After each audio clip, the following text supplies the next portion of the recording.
Hello, good morning. Today's topic of discussion is Warren Hastings Plan of 1774 or New Plan of 1774. Already we have discussed Warren Hastings Plan of 1772. So let's discuss the background of Plan of 1774. Certain organizational changes were made in the Judicial Plan of 1772 by the President and Council of Bengal on the advice of the directors of the company. These changes were introduced in 1774 and became known as the New Plan of 1774. The plan of 1772 suffered from serious imperfection. As we have seen that the position of the collectors was strong under the plan of 1772. They acted as administrators, judges, and magistrates in the district. Slow means of communication made it impossible for the government to supervise or to have control activities of the collectors. And these collectors themselves carried on private trade and used their judicial powers to enrich themselves. Warren Hastings abolished collectorship in 1773. The abolition of collectorship demanded new system as the old system was completely based on the collectors and hence the judicial plan of 1774 was introduced. So let's discuss main features of the judicial plan of 1774 and the first one is territorial division. So here the province of Bengal, Bihar and Orissa was divided into six divisions.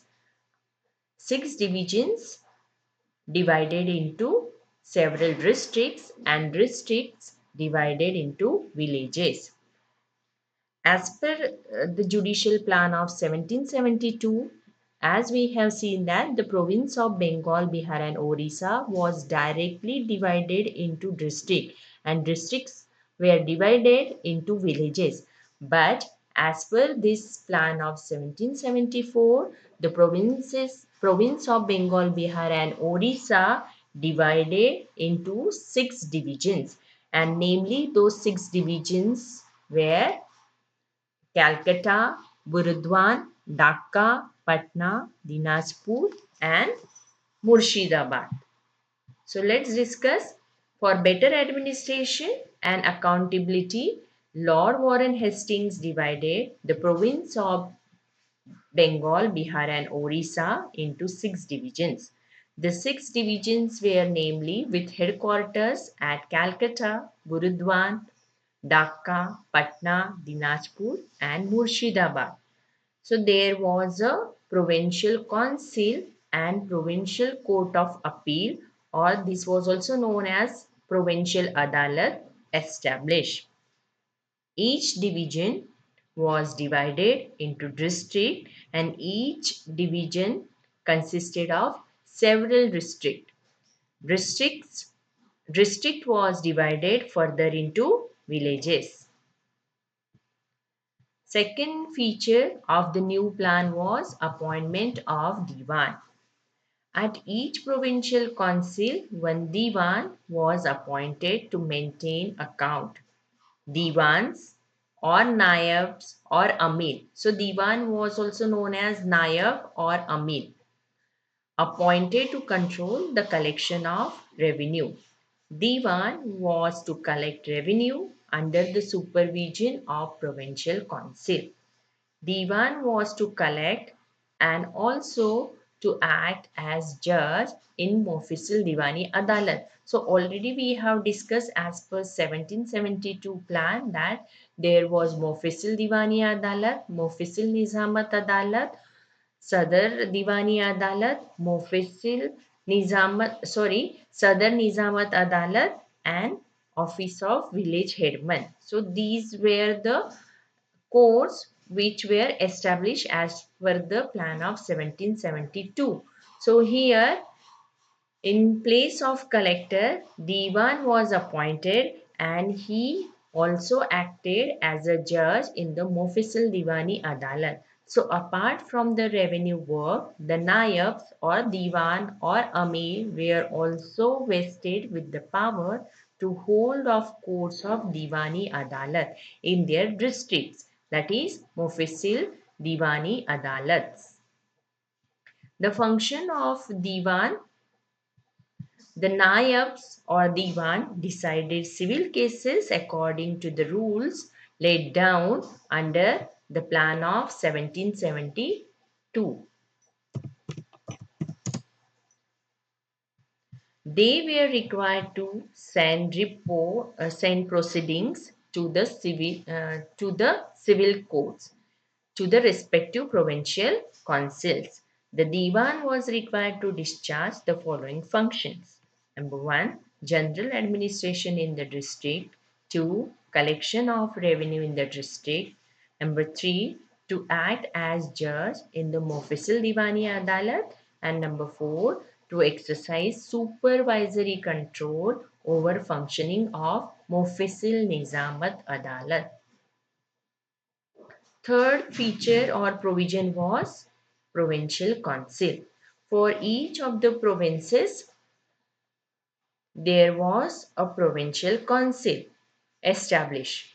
The English collector in the district were removed from the district and were appointed in the provincial council.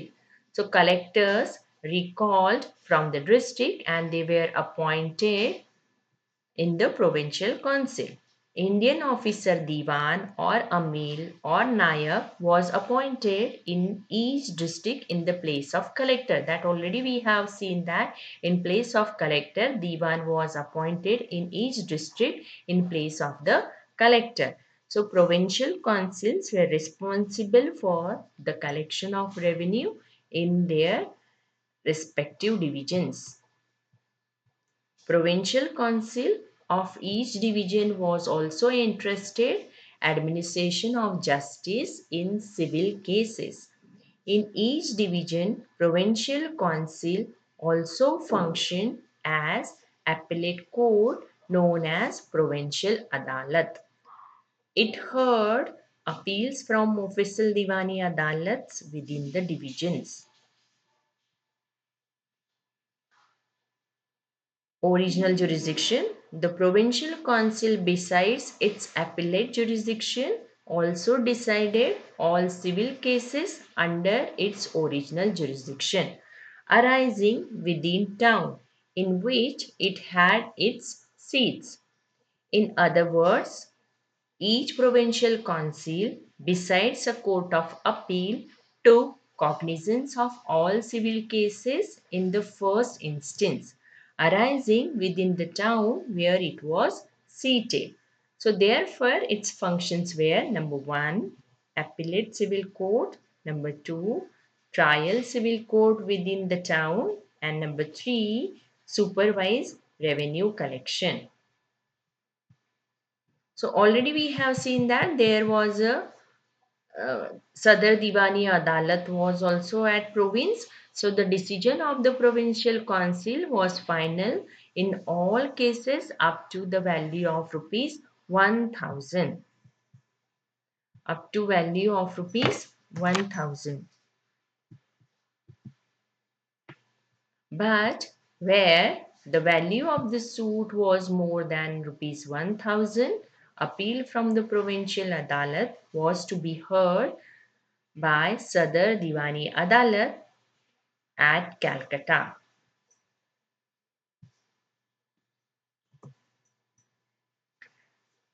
Sadar Diwani Adalat. As usual, Sadar Diwani Adalat consisted of governor and the member of the council. That already we have discussed in the plan of 1772. Appeals against the decisions of Provincial Court of Appeal. So these were the new features. So appeals against the decisions of the Provincial Court of Appeal could be taken to this court, that is to Sadar Diwani Adalat, if The valuation of the subject matter was more than rupees 1000. Thus, the new plan of 1774 introduced reforms only in the organizational setup of the collection of revenue and administration of civil justice.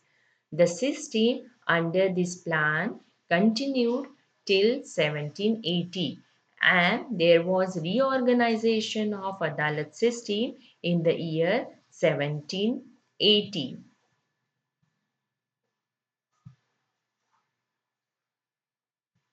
So let's discuss reorganization of adalats in 1780. The plan of 1780 took the plan of 1774 as its basis. The changes introduced in the plan of 1780 may be summed up as follows. Number one, separation of revenue from judiciary. So, under the plan of 1780, the provincial were divested, that is, taken off judicial powers and functions, and they were only to collect revenue and decide revenue cases only. So, merit of this reorganization adalats in 1780 were in the new plan of 1780. For the first time, judicial and executive functions were separated and given to distinct and separate bodies. This was one of the great merit of the system established in 1780 and was that it separated the judicial functions from the executive functions. So this is very important to note that for first time judicial and executive functions separated and given to two distinct and separate bodies.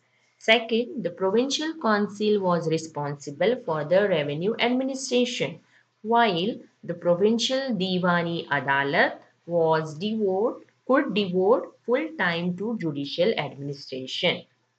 And number three, this was a great improvement over the previous system in which administration of justice was regarded as a part time activity and prevention, provincial council devoted only a fraction that is a little of their time to this work or task.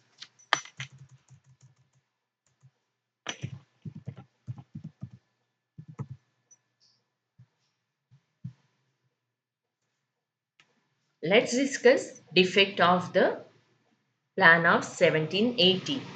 The provincial Diwani Adalat were headed by untrained junior officer of the company, and they were mostly English people. They were not well acquainted with English law and the law of the land also. Next one is Zamindar and public officer who were appointed to try petty cases were not paid any remuneration, and therefore they became corrupt, and due to which the aggrieved litigants suffered more and more. The provincial Diwani Adalat were located at the distance in the division headquarters, located at far distance in the division headquarters. Therefore, the aggrieved litigants were compelled to face inconvenience and expenditure to get the redressal. Separation between the executive and judiciary was not complete. Judges, judges of the provincial court were to be appointed by the governor general in council. That was the head of the executive, and therefore there was no separation. Further, the provincial councils were empowered to collect revenue as well as to decide revenue cases also. So these were the defects of the plan of 1780. So with this, I have completed judicial Plan of 1774 and Reorganization of 1780. So these are the references which I have taken. Thank you.